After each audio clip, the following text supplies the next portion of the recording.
Hi guys. Hey Mizer. Hello. How are you? I'm doing all right. I'm trying to see if Okay. I can. Can you hear me okay? Yeah, I can hear you fine. Can you hear me? Great. Yeah. Okay. I see people are joining. Welcome on, guys. I'm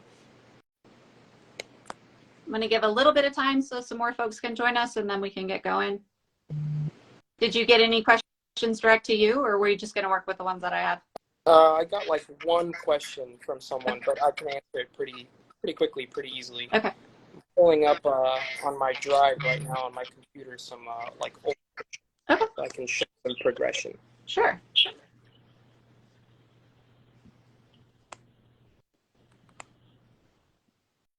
But let me know when you want to start. Yep. I'm just going to give a little bit more time. Some folks are coming in right now, so I just want to give them time to get in. Hi, everybody. Welcome. Thanks for coming to the first live. Hopefully it should be fairly okay.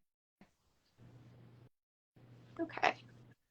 So we've been on for about a minute, so I think we can go ahead. In case you don't know, the person that I'm talking to is Mizar, and he shoots predominantly Houston, but also some other tracks as well. And if you don't know me, I'm Drift Mom. So the reason that we're putting this together is I had this idea of wanting to really kind of connect the worlds of photography and drift, because I kind of feel like we're little islands unto ourselves out on track until we start posting images and that sort of thing. So this is really just a way to bring those two worlds together. And I have some questions. I have some questions that were submitted, and then I have some other questions that I would like to know. But I guess the very first one, most important one, is Ty, who wants to know how he can get his money up. And I think all of us want to know that, right? Let me give you a real quick answer to that.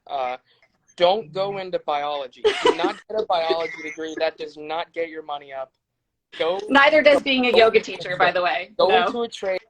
Go get a welding certification or something. Right. Be smart. I'm in too much debt and I don't make enough money. So don't go into science. You got to love the student loan situation, Oof. right? Yeah. Well, so a more serious question. What was the original passion that brought you into photography? Well, to be honest, man, the first time I picked up a camera was my sister's camera when she took a photojournalism class when she was in high school. She had a Nikon D3100, which at the time was a really new DSLR. I think it was one of the first DSLRs to have video. It was pretty cool at the time. It had like 2 kit lenses. And we went to New York. I took a couple pictures on it, nothing crazy. I mean, I was a little kid. But that was the first like real good camera I ever touched. And then, fast forward many years, I'm in college and I'm getting into the drift scene, and I would like to drive my own car. I had just bought a Skyline, but broke college student, can't really go drifting, so I did the next best thing. Took out a camera and took a couple pictures. Actually, I'm going to show some examples. So These are some of the first pictures that I ever took, and they're terrible. They're just awful. They're of Alex from Corsa. Nice. And just like kit lens, 70 to 200, like Canon Rebel T6 or something, all the way from the pits. They didn't let me onto the track. Just bad pictures, no editing, no nothing. Horrible. Well, and also like when you first start, I think that's one of the things that kind of trips you up a little bit is the stopping of the motion. Now I'm like ancient. So when I was taught photography, you're supposed to do that. Yep. And then when I came out to the drift scene, everybody was like, no. So that's more blur, all blur, not stop. Same thing I experienced because I took the same class when I was in high school, and they tell you, for sports photography, you want to have a high shutter speed because you want to stop the motion. But, yeah. It's completely opposite in because you really want to see the motion of the car, and that makes total sense, but right. In really not knowing a lot, not knowing anything really, you just, right. You just go off of what you remember, but you had to kind of learn a set of skills. But really, it's just because I wanted to drive, so I did the next best thing and just surrounded myself with cars. I'm glad that I did. I've made a lot of really cool friends, a lot of really cool experiences, things I never would have been able to do before if I hadn't done what I did. Right. Well, another photography general kind of thing is, what advice do you have for shooting in the rain? So the rain is fun. Some people, tough it out with a plastic bag, trash bag over the camera, tape shut. You just have to be safe. But the problem with that is it can break, it can rip. You can't really look very well, at your screen or whatever. So they have dedicated bags that you can kind of put over the camera. Have like a hole for the light that tightens down, Right? and it has holes for your arms to come in and grab the camera and a little plastic part on the back of your screen. Right. And that's great, but a lot of times what happens is it fogs up, like developing heat inside there, so the little fogs up, so you're not being able to see anyway. And unless your lens is like weather resistant, you need like a hood on the front of it to really seal. Right. Water doesn't get in. But I've had a pretty experience shooting in the rain. I've done it twice now. I did it once at a knuckle up. I don't remember which one, in a mid pond with Alex and Ken. And that one was pretty cool too. Just mid pond is horrible in the rain. Mud pond, yeah, it's not cool. But well, I mean, there are some spots on speed sports that get pretty dicey in the rain for us. Yeah. Like on track, they're fine, but for us, there's that ditch and like moving around gets tricky. But I do like shooting in the rain because you get some pretty cool shots, and then like if a car hits a puddle, you get some cool splash. So yeah, and also it's easier to get the colors to pop the way you want to and all that stuff because you don't have the bright sun blowing things out. So that's the other thing. I don't have to use an ND filter type of stuff to bring down the exposure. You can just you can have a more wide open aperture and get cooler shots. Right. Shoot slower shutter speed, easier. Right. Especially film. So I'm going to kind of go on a tangent. A lot of film camera shutter speeds, they're not as adjustable as newer cameras. Like there's not in between stops. So normally I shoot 1/60 or 1/125 film. But normally old film lenses, they don't like to stop down as far as newer lenses. So newer lenses like to go to about f/22 and stop down really small to let in less light. But film lenses tend to stop at like 14, and sometimes that's not very good, especially on digital cameras. You shoot at like ISO 100 or whatever, most of the time, at least I do. But film, your most common film is ISO 400, right, more sensitive to light. So it's just a lot of stuff. So in the dark or in the red film. Yeah. And that actually where we're going to go the direction of, because I don't know if everybody that's on right now knows, but Mizar shoots a lot of film and basically share kind of what the things that you need to be aware of to shoot film in that kind of environment. Because I know you mentioned like what film you can buy, more light sensitive and things like that, but trying to shoot motion with that kind of camera and with that kind of, I don't want to say hampering you, because it's not really, it's just a totally different way of looking at it. So can you share what your thought process is there? So shooting film is an interesting process. Kind of have to have a really good grasp on like photography. If you're using a newer camera, I'll give something. So I have a couple different film cameras. I'm going to display them. My oldest being this Yashica from the 50s. Nice. So they call it TLR. It's a twin lens reflex. So it comes up like that, and you look through there to see the picture that comes through here. So one of these lenses is what you're seeing through the top, and one actually taking the picture and exposing it to the film that's located back here. So you can see the lens. So this camera, very old, it focuses by literally pushing the lens in and out. And it's very rudimentary, no light meter. You don't really know anything. You have to either have an external light meter of your own or really know like the Sunny 16. Okay. So this one's not as advanced. This one's a little newer. It's my Canon AE1. This is from like the 70s, 80s. And this has a light meter in here. So basically when you point it and half cock it, it tells you like, hey, it's really bright or it's really, underexposed or whatever. And it actually does it by telling you the aperture that you should be at based on your shutter speed. Yep. So, that's pretty nice. It helps you out with knowing what your settings should be to properly expose your film. But, some of these things go bad. They're pretty old. So you shouldn't 100% trust it. And I think sometimes. This one is a little old. This is like one of my private. This is my Nikon F from, you can actually tell right there by that number, 1969. Nice. An older camera. These were the ones used in Vietnam. These do not have a light meter for what they do up here because you can remove this and see it from the top. So just kind of press that and it pops out. So there's another one of these that you pop in there that does have a light here. Right. Those are notoriously terrible and unreliable. They're not good. So again, you can't really trust them. But then you get into something like this, and this dang near looks like a brand new DSLR, right? Right. A couple years ago. So this thing is super nice, very, very advanced. This one's actually really cool because it tracks your eye movement through here and focuses on what you're looking at. Very interesting. This one's from Japan. Nice. There was an equivalent made in the United States, but this is a Japanese one. And this one's very advanced. Like, it tells you your exposure. It tells you if you go up or down. You can tell it if you want to go up and down. It does multiple exposure. Everything you want to do. Very cool. Very advanced. This is from like the 90s, early 2000s. And it takes modern glass, which is super nice. Yeah. Because this will stop down to f/22 or all that crazy stuff that you want. And modern glass is typically just a lot nicer, better, higher def. Yeah. One of these makes it pretty easy to shoot film.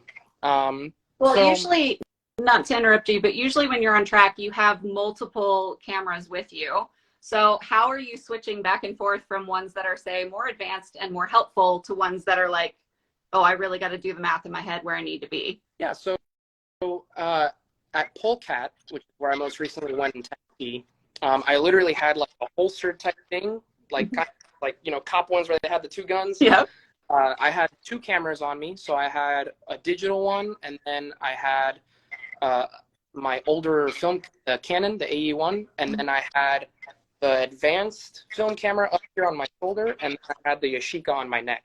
So I had like 4 cameras on me, and just, you know, whenever I wanted to shoot with one, I just brought it up. Whenever I want to shoot with the other, you just bring it up. Whenever you want to shoot with the other, you just bring it up. You know? So I'm just constantly moving cameras around, looking around, see what I can do. But it's all about how much you want to do and the kind of vision you have in your head. Shooting with one camera does sadly mean that you're gonna miss a picture on a different camera. You know, sometimes that's the risk you got to take, right? But that's the beauty of photography, right? You're gonna miss some moments, but you're also gonna get really cool, interesting, timeless moments, right? Some like really memorable stuff. So yeah, it's just all about switching back and forth, whatever I can carry with myself. I'm like changing film on track, putting stuff back. And I'm also, you know, dabbling into video. So I've got my camcorder that shoots high 8, and then my nicer cameras shoot 4K 60 or whatever, like digital video. So kind of everything. That kind of leads into the question of what do you think shooting on film brings to your photos versus digital? I think there's a certain beauty in shooting film because film is literally like it's a physical thing. It's something you can hold. You can hold the picture, and you know, for black and white at least, black and white film is literally silver, like particles of silver on an emulsion that like you shoot the picture and the light hits these silver particles and exposes them, and then when you develop them with all these crazy chemicals, it, you know, washes away the stuff that I forget is or isn't exposed, whatever. It washes away some stuff, leaves some stuff, and that gives you a picture. Like, it's so crazy to me that someone in like the late 1800s, early 1900s figured that out, and now we have this physical memento that you can hold. And I mean, it's like, it's a forever thing. You know, a digital file is on a hard drive or whatever, and it can very easily be lost, and it's not tangible. It's just a file, right? It's just megabytes. It's just kilobytes, whatever it is. But film is, you know, something you can hold. Right. And, you know, it says something for the photographer too, because film, you know, you can't Photoshop film. You have to be a good photographer. You have to get your settings on point. You can't take something out or add things in. So, you know, it kind of speaks to how good of a photographer you are. Again, like I said, you also have to know your settings of your camera. You have to know what, you know, adjusting your shutter speed is going to do versus adjusting your f-stop for, you know, composition and for, you know, your brightness. And you also have to know the stock. Like, you have to shoot enough with certain types of film to know how certain films look and what it's going to do to your highlights, what it's going to do to your shadows, what, like, all that kind of stuff, how the grain is. Some, you know, some films have different grain, like grain or whatever. It's just all different stuff. So very interesting. It's a very unique feel. Some of the tones and colors are just things that you can't replicate on digital. Fuji cameras do a really good job because Fuji obviously made film. Right. So the Fuji digital cameras do a really good job of emulating that film look. Their color science is very beautiful, but I mean, it's just something you can't get without shooting film. Right. There's a tangible quality to it that's a little bit different. We have a comment from Gabe saying that I definitely love raw photography and very little editing. I hardly edit on any of my own shoots, which I think Mizar and I are both kind of in that mindset as well. I really try to dial my settings in as good as I can in my camera when I'm shooting anything. And I was going to kind of lead this direction, but I feel like if you shoot with drivers long enough, if you're around them regularly, you kind of learn their driving style. So you get an idea of where they're going to be when. Yeah. So a lot of like panning shots are beautiful, and I love the background and the bokeh and everything. But like when you're shooting on film, and I came up on film, and wasting film is like heartbreaking. Like you really don't want to shoot a whole roll and have it be shit, right? Like yeah, and the worst part is when you shoot like film nowadays, way more expensive than back in the day. Right. Obviously, I've heard stories of people that are like, oh yeah, I used to buy rolls of film for like $5, or Portra 400 for like $5-6, and I'm like, man, I get a roll for $17 a roll. So wasting a roll definitely hurts even more nowadays. But I mean, I'm sure it hurt just as bad back then too. But there's well, is that what led you to start developing your own film also? Right. So I have to give a really, really big shout out to Emulsion VHS. That guy, wow, he was like a really big help when I was starting out. He gave me so many tips, so many pointers, helped me out with camera settings. And he's the guy that actually developed my film for me at first, because I didn't want to take it to a lab. I didn't want to take it to Walmart, CVS, whatever. Everything was really far.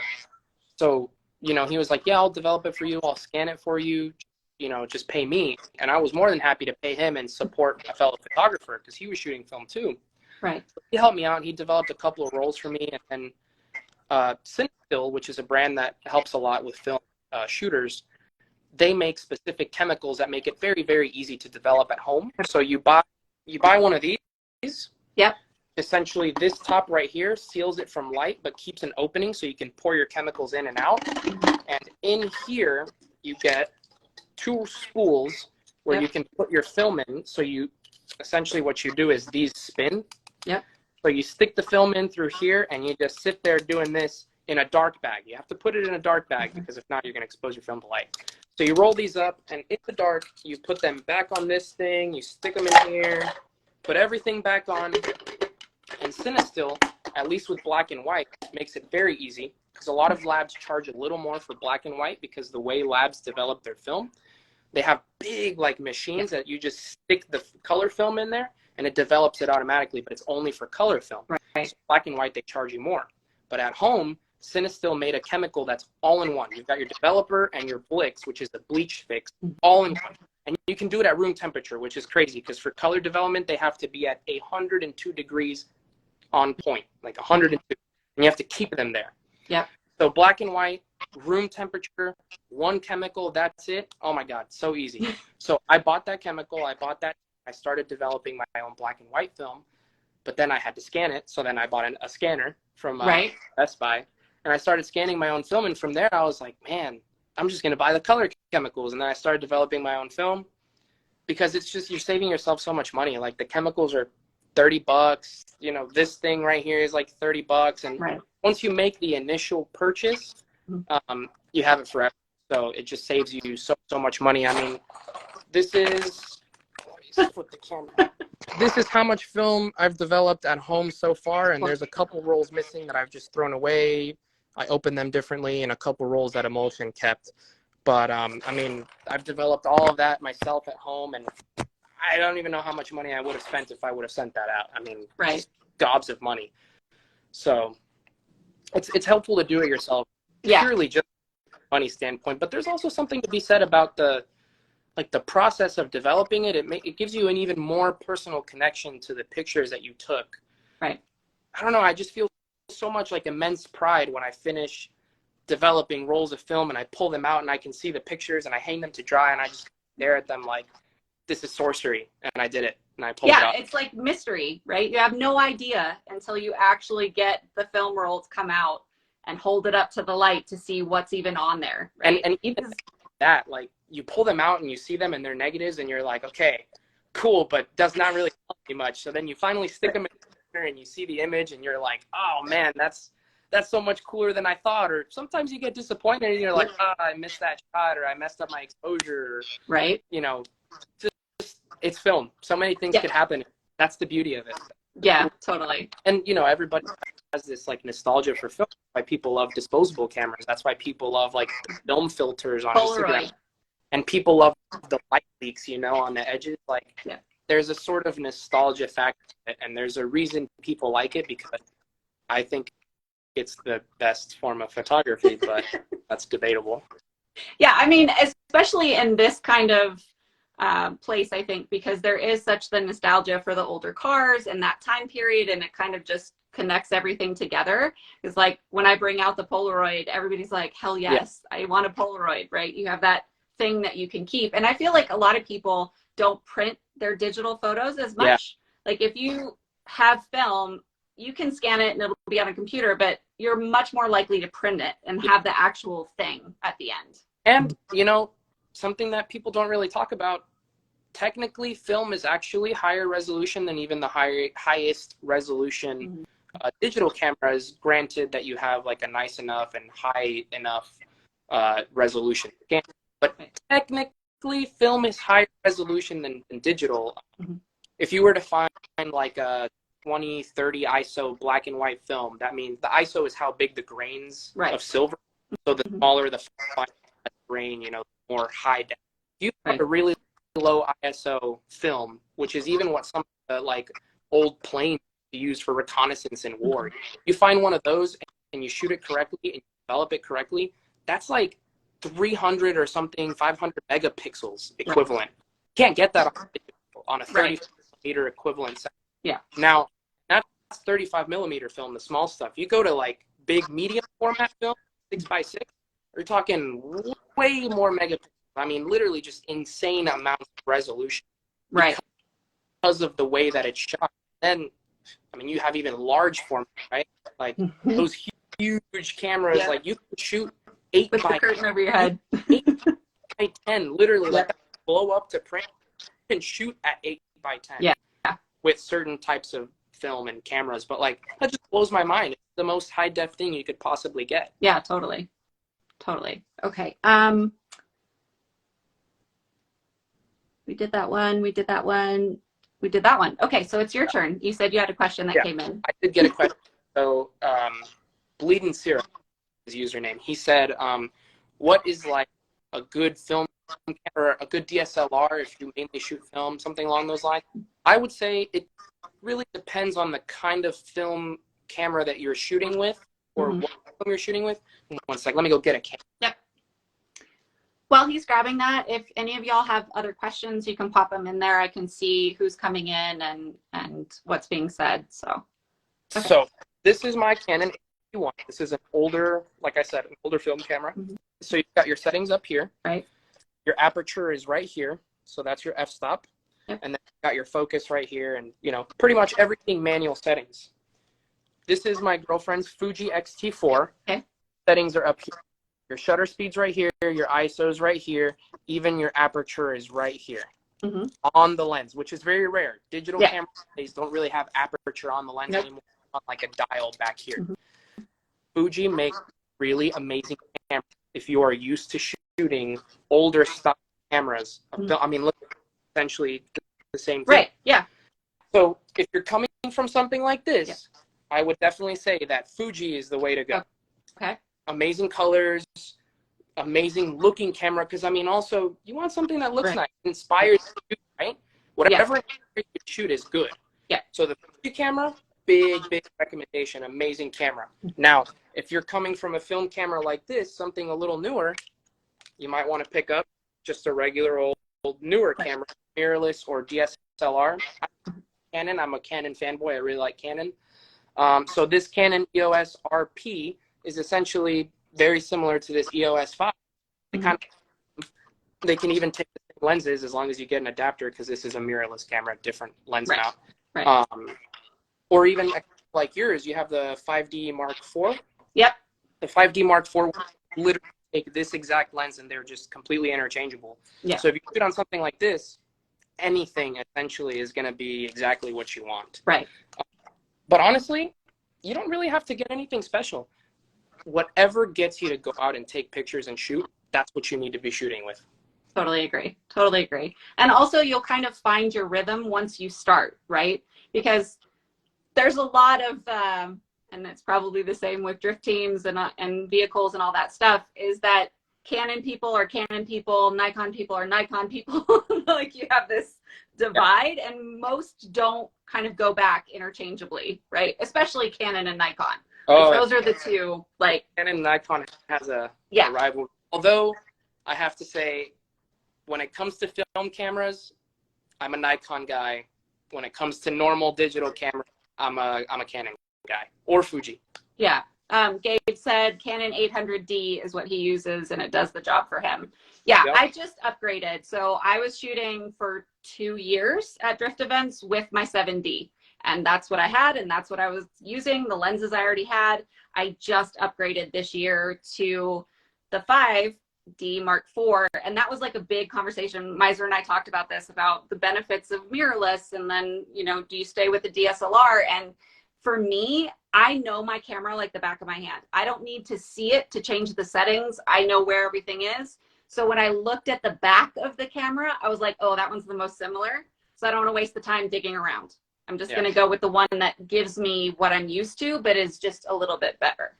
Yeah, definitely something to be said about that too. Like if you've been shooting with a DSLR for many, there's a stage that they go through called chimping, where you like take a picture and then you have to look at it and see how it was, and you're like, oh, it's too dark, change some settings, take another picture. With a mirror camera, you don't have to do that, because every change shows you exactly what the picture is going to look like in the viewfinder, in the screen. Right. Just how those cameras work, which is really important for new shooters that don't know what they're doing. Mm-hmm. Well, I hadn't picked up a DSLR in many years, so I picked up a mirrorless camera, but then, you know, I went straight to film, so it's like, wow, there's a big like difference. Yes. But there's definitely advantages for mirrorless and advantages for things like the 5D Mark IV. The 5D Mark IV shoots like ultra fast, has a sensor, because it's like the top of the line mirrorless camera. Whereas, you know, my sort of semi-pro entry level mirrorless camera shoots very well, but yours probably takes crispier, nicer pictures, and your lenses are cheaper too, which is nice. So, yeah. The price, just like for the drifters, right? We actually can connect on that. Yeah. The upgrades get expensive very quickly. So we're all looking for that one thing that we really want next. So what is the thing that you want next? Yeah, and the other thing is, like, you're going from an older style of camera, so lens mounts are how you put a lens on the camera, right? The older Canon cameras are EF mount. The newer ones are RF. That's a whole different mount. You're going from one set and like family of lenses that has been around since the 90s to a brand new set of lenses. Yep. So that's another thing to think of. If you have like 100 EF lenses, you might want to stay EF. And they do make an adapter for EF to RF, but, like, you know, there's nothing like being completely native, you know, goes on the camera perfectly. Yeah, it's just easier. But also that way, like, I still have my 7D. It still shoots great. I will still use it. So I can have a lens loaded onto that, ready to go, if I want to switch back and forth for a different look or a different zoom capacity, or if I'm in the pit versus if I'm on track. Like, it's helpful to have something that is native like that, where you can just do what you need to do, especially because you don't want to turn your back, right? The cars are coming. You don't want to have to turn your back and change your lens and do all the stuff. You kind of want it ready to go as much as possible. Right? Yeah. Okay. Does anybody have any questions? Because I think we're coming to the end. Oh, some people just joined. Welcome on. Is there anything that you want to share, Mizar? Yeah, my final, I guess, closing thoughts are, photography is really what you make it, and, you know, you can shoot whatever you want. Like, there's no rules about, like, what you have to do or any of that.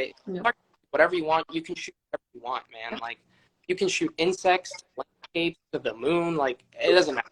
So you just have to get out there and do it.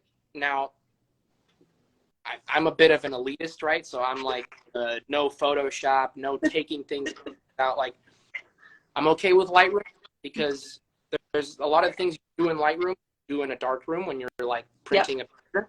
You can make it darker by overexposing and pushing and pulling the film. You can dodge or burn in certain areas by literally clicking on developer. Like all those things you can do in the dark room. So I'm okay with Lightroom because that's all pretty much like true to film. But when you start getting into like Photoshop where you can take things in, add things out, I'm not a fan of that. But some people really like that. Yeah. And I won't take that away from them. Yeah. They're digital artists, in my opinion, but there's a place for that. Like, there's a place for everything. Yeah.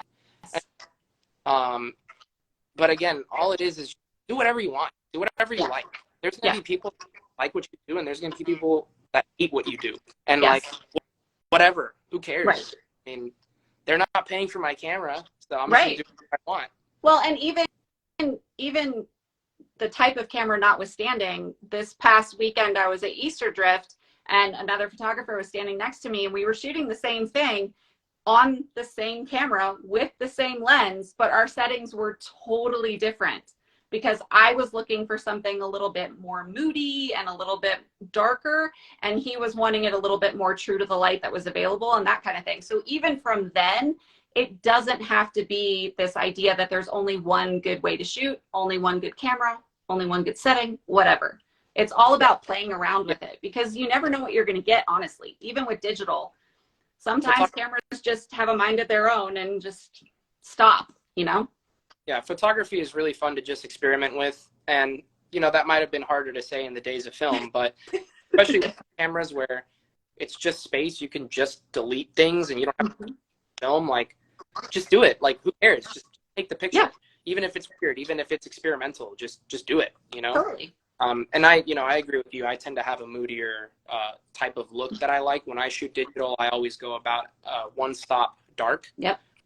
That's what I like. And I find it easier to bring back shadows of information in Lightroom versus taking out light. For me, it's a lot harder to take out light than add back in shadows.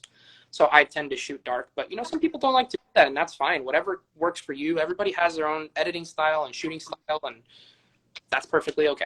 Yeah, and the biggest point, and Gabe's saying this as well, the biggest point to all of it is just get out there and try.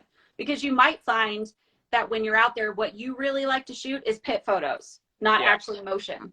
You might find that you prefer motion and that you want to be out on the track. You might turn into somebody who wants to do a drone. Like there's so many different avenues that it's really just about experimenting and seeing what you enjoy. Because if you don't love it, then why do it, right? Yeah. And, you know, my biggest thing, if you're going to shoot drifting, to the drivers, don't be a dick to your photographer. Favor. Be nice to your photographer. Yeah. You know, they're trying to help you out. They're trying to get pictures and footage for you. So be nice to them, and they'll be nice to you. My really close friends, I don't charge them for pictures because they help me out. Just being a friend to me is enough. Like, I want to do favors. I don't know how many times Alex and Kendra and Austin and Ashton have helped me out with so many things, talking to me, just being my friend. Like, never going to charge you because they're my best friends. Yeah. But if you're addicted, I offer pictures to you. I don't care if you pay me. Right. Just be nice. Be nice to your photographer. Yeah, I mean, there's a lot more effort involved in learning and teaching yourself these things and the amount of money and equipment and then editing, culling, all that stuff. So there's not really, it's not like super clear. It's kind of like, you know, the drifters, when they're working on their cars, they're just spending all these hours in the garage, getting it ready to go, sourcing parts, all that stuff. It's similar for your photographers. Like we have a lot of stuff that we're doing in the background to be able to give you as good images as we can. So I'm sure my girlfriend can tell all of you, Elena, she can tell y'all how many hours and hours I've spent on the couch, you know, editing stuff in Lightroom, videos, how many hours I've spent in the bathroom developing, sitting there. Like, I just want to watch a movie with you, you know. People don't see that we do in the background. We go home and we take all these pictures, do all this work just for the love of it. Yeah. Because I never started, I'm going to make money off of this. I just wanted to be cool and get cool thing for people, because if I'm in that position driving, I'd want someone to do it for me. Totally. And I'm over the moon, super grateful and happy if they did it for Yep. me. So kind of love that goes in. I mean, yeah, I'm never going to sit here and be like, I spent all this money. Like, well, they didn't tell me to do it. Right. But you spend thousands of dollars on Yes. to do something I'm not even charging for, right? So Right. Yeah. I love doing it. I will do it until I can't anymore. Yeah. Film is looking like I'll be able to do it anymore if it keeps getting expensive. Digital. That's perfect timing, because I just got my film camera inspired by you, so that should be fun. Well, well, you're making a good step, because Polaroids are way more expensive than 35. Oh my God, so ridiculous. So ridiculous. I just want everybody to know that 8 Polaroids cost $19. When I had a Polaroid camera in college, they were like $16 for 8 shots. Wow, man, that is just crazy. Yeah, and it's wild. Black and white film, color film is like, and the film you use is special film too, because your Polaroid has a little battery in it, because you have an old Polaroid camera. Yeah, I do. Flash. Yep. My film was cheaper because I had like the newer Polaroid camera. Your film is so expensive, it's not even funny. Oh yeah, it's ridiculous. I have to get the little cartridge and plug it in, and like, yeah, and it's from the Impossible Project, so it was rebuilt, and it's an actual vintage Polaroid. So whatever comes out of it comes out of it. Yeah. Like, as long as there's somewhat of a car there, I'm fine. Yeah. So yeah. All right. Well, I think we're going to wrap this up, because originally Mizar and I said we were going to do 15 minutes, and we're almost 40. That's fine. Obviously, we enjoy talking about photography. We enjoy doing photography. If you're ever at a meet, if you're ever at a track and we're there, come up, talk. Like, Mizar's been so welcoming and just talking to me about stuff when I was debating my upgrade. And that's how I want all of us to be, right? That the community is a little bit more connected than these vests that you fly by on track. Yeah. Mm-hmm. All right. Well, thank you, everyone. We will be doing this again at some point. So I appreciate you. I appreciate you, Mizar. Thank you very much. Everyone have a good night. Oh, thank you. Bye. Everyone, for tuning in.